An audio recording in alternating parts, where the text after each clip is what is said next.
Okay, so today we're going to do the VATs bypass. I got it pretty much all set up already, so it shouldn't be too hard to follow.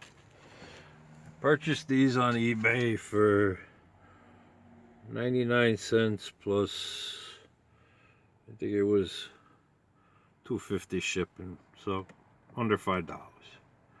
Gives you all 15 of the bypass relays of resistors. I found the one I needed and I set it aside. What you have to do is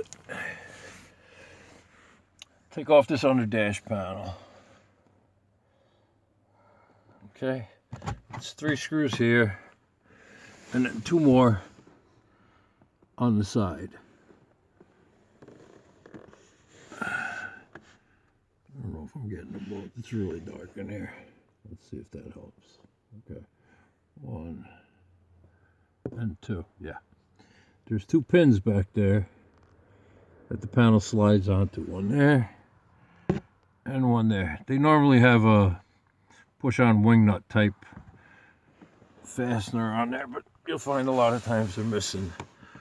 The interior light is here, so when you take this down, you just want to be careful to leave the interior light hang like that. Don't try to take it out. Don't try to unplug it. It's not worth the effort.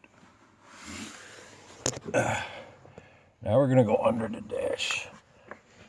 And I hope there's enough light under here to see. See that orange casing? It actually comes out of the steering column. That's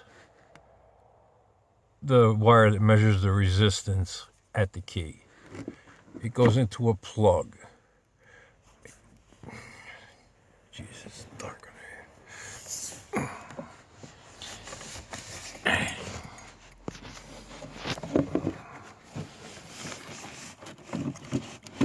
The plug is right here. You have to lift up, put your fingernail on the back end of the clip and pull the plug out.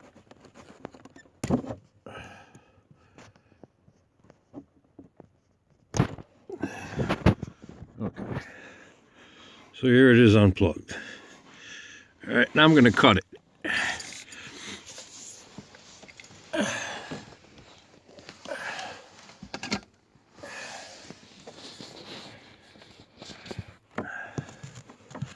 I'm going to give myself about,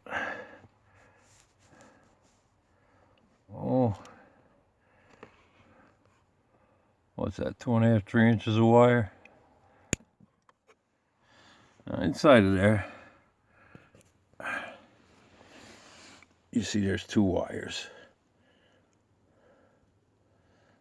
All right, what we're going to do is, basically, I don't have enough hands.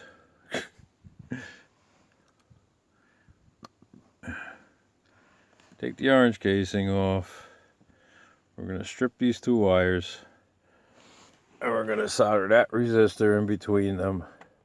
We're going to put a piece of shrink tubing over here first. We'll get to that in the garage. We'll put a piece of shrink tubing over here. We're going to solder that resistor in. Slide the shrink tubing over the resistor. And then tape it up just to be sure. And just plug it back in and tuck it out of the way. Then put the panel back up.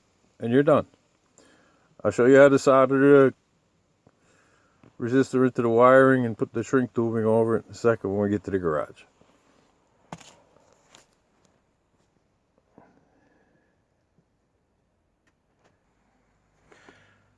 Okay, we're back in the car because I forgot a critical step in this process. You're going to need a multimeter. You're going to set it on 20k ohms.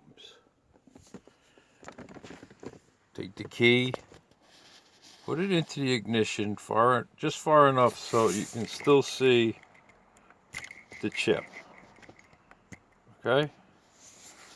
And then, I'm not going to be able to show you this actually, but I'm going to put the meter up on the dash like this, and then I'm going to probe both sides of the key while it's in the ignition like that, because that's a perfect way to hold it and you can get an accurate reading very easily. I did this before and it was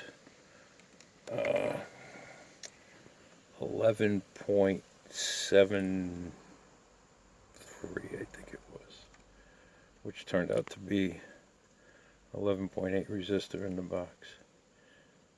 I'm trying to get it in place so that I can turn the camera around and let you. Nah, that's not going to work. All right, you get the general idea.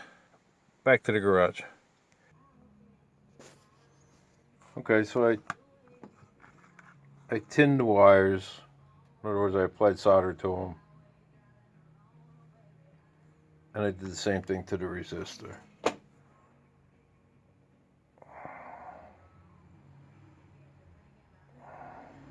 So what I'm going to do is I'm going to cut the resistor leads here and here. And I'm going to shorten these up a little bit too. So that when I'm done, I'm basically going to have something like that. That shrink tubing will wrap around there. I'll heat it, it'll shrink. And then I'll tape it just to be sure. And then put it back in the car and she should start right up. So I'm going to put that back together and we'll start over.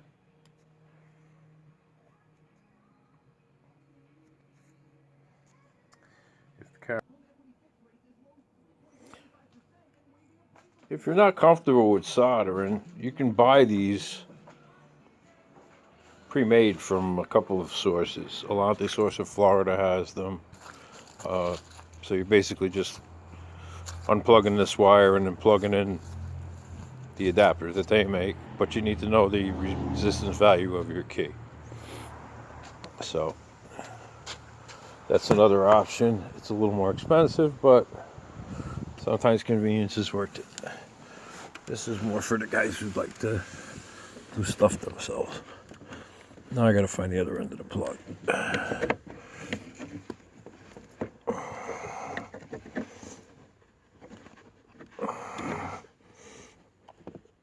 There it is right here.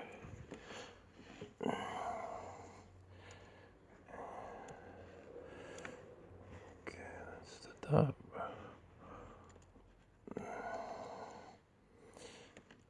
This is kind of like fishing because I can't put the camera down and push the plug in. Okay, it's plugged in. So there it is. It's just hanging there. Put piece of orange tape on the end of it. I'll tuck it up alongside the steering column somewhere. Just add it away. You want to throw a zip tie on it, that's fine. But it really isn't going to do anything. You just tuck it up in there. Now let's see if my car starts.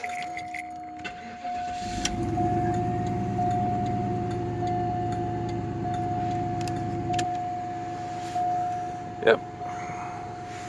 So now basically we're just going to put this back on the 2 pins in the back. The emergency brake pin always gets in the way.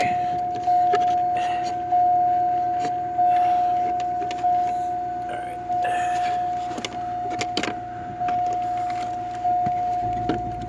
I'm going to line up those 2 pins back under there. The holes in the panel. There's one. The other one's over by the gas pedal.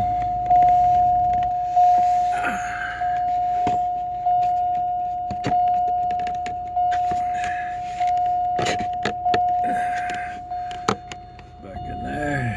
I don't know if you can see it or not, but it's on. Then you're going to push this up.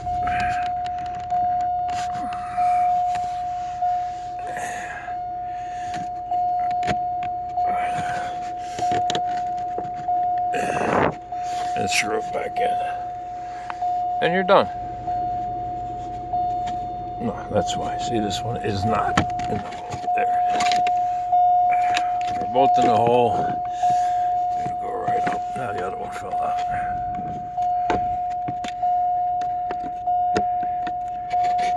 Yeah, just like that. Now, the screws that go in here, unfortunately the nuts they move. They can be moved around. So sometimes you'll try to put the screw in and there's nothing there to grab. Okay? So get yourself a pick, look from the bottom side, line up the holes, and then put your screws in. Put all your screws in before you tighten them. That'll save you a lot of trouble in the long run. All right, that's your bypass.